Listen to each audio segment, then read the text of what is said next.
Assalamualaikum, anda sedang menonton Sekilas Fakta 1 April 2022 bersama dengan saya Nusha Mama Amin.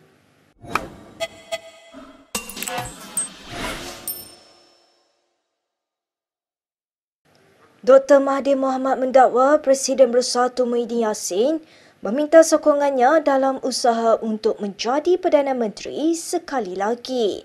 Pengerusi pejuang itu berkata, dia tidak tahu mengapa Muhyiddin meminta sokongannya walaupun sebelum ini pernah mengkhianatinya. Saya tak tahu nak kata apa lah. saya tak jadi Perdana Menteri kerana Muhyiddin lah. Dia tikar belakang.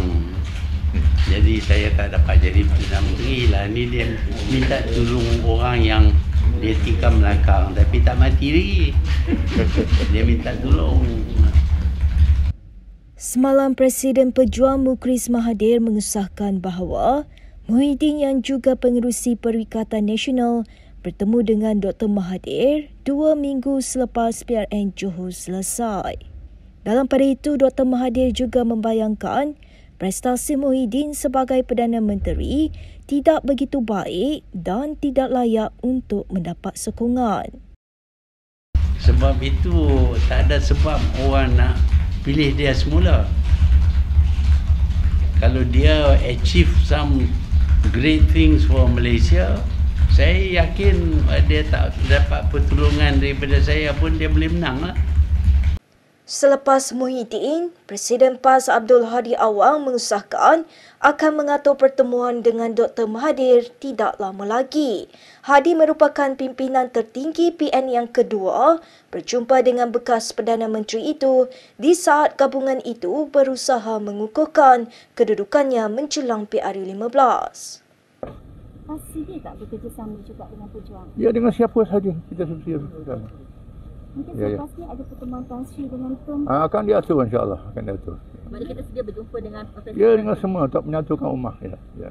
Abdul Hadi sebelum ini berkata, PAS sedia bekerjasama dengan mana-mana parti yang tidak ekstrim dan liberal. Perkembangan ini berlaku selepas ketiga-tiga parti, Pejuang Bersatu dan PAS, mencatatkan prestasi buruk dalam PRN Johor bulan lalu.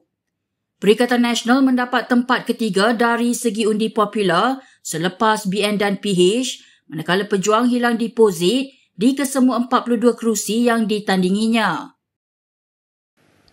Kita ke perkembangan berikutnya.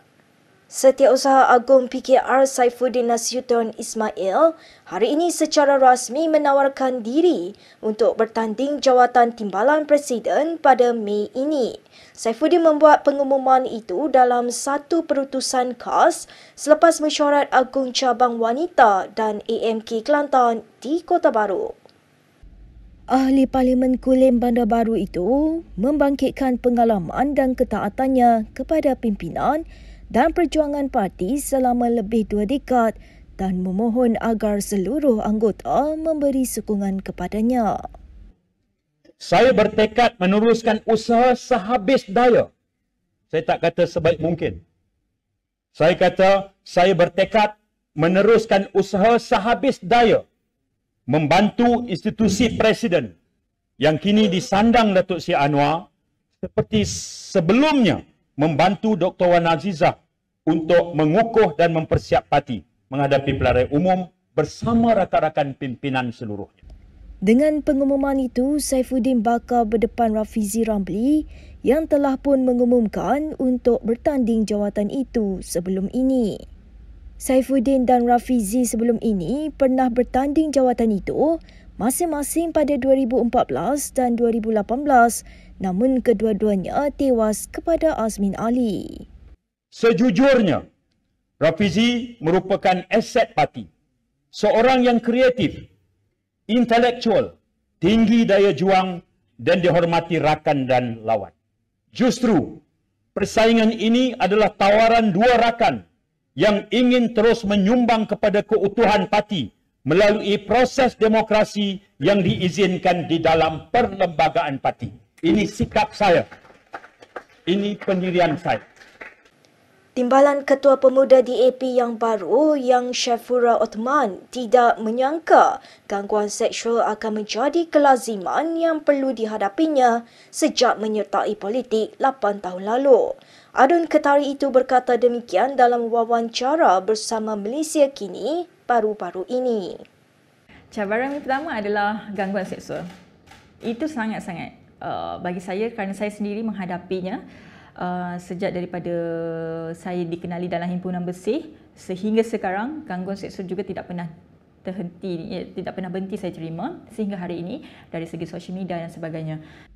Mengulas lanjut, dia berkata gangguan seksual yang diterima begitu teruk sehingga dia pernah menimbangkan untuk meninggalkan politik.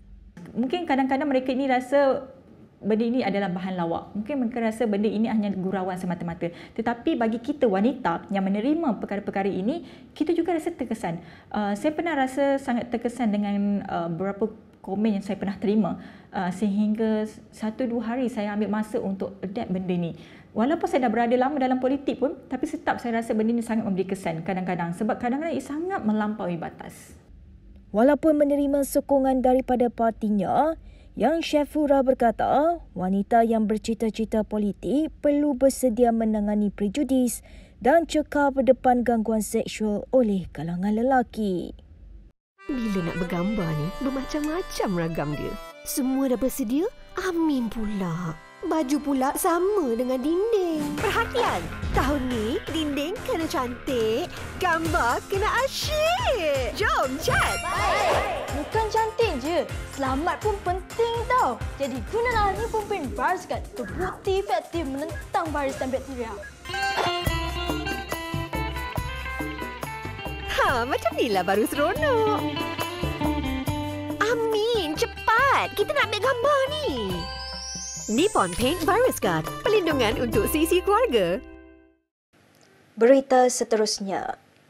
Tengah malam tadi merupakan saat yang penuh emosi apabila ramai yang menanti penuh sabar untuk pembukaan semula sempadan Malaysia dan Singapura.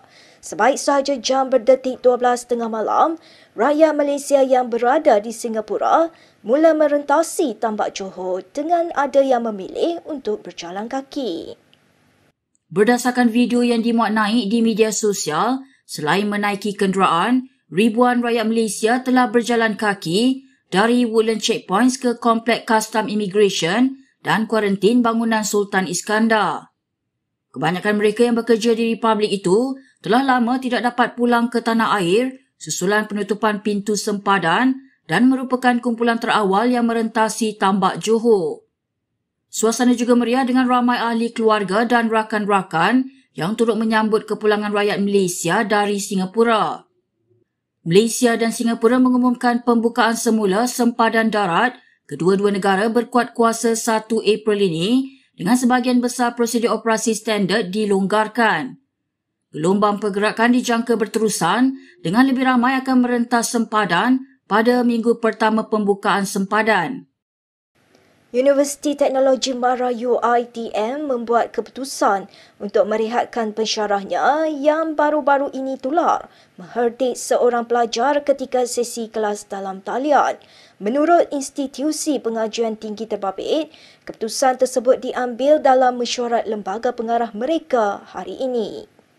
Dalam kenyataannya, Jabatan Komunikasi UiTM berkata, pensyarah wanita itu akan direhatkan daripada tugasan pengajaran mulai 1 April sehingga siasatan lengkap dilaksanakan oleh UiTM. Keputusan itu dibuat bagi memastikan siasatan dapat dilaksanakan secara berkesan dan teratur. Sebelum ini tular di media sosial, rakaman seorang pensyarah yang memperlekehkan seorang pelajar kerana tidak mempunyai komputer riba walaupun sudah berada di semester 5. Naib Chancellor UiTM Profesor Rozia Muhammad Jano sebelum ini memaklumkan pensyarah berkenaan telah dikenal pasti sebagai seorang pensyarah kontrak di UiTM Cawangan Seri Iskandar yang mengajar di Fakulti Seni Bina Perancangan dan Ukur. Berikut beberapa lagi ringkasan berita untuk hari ini.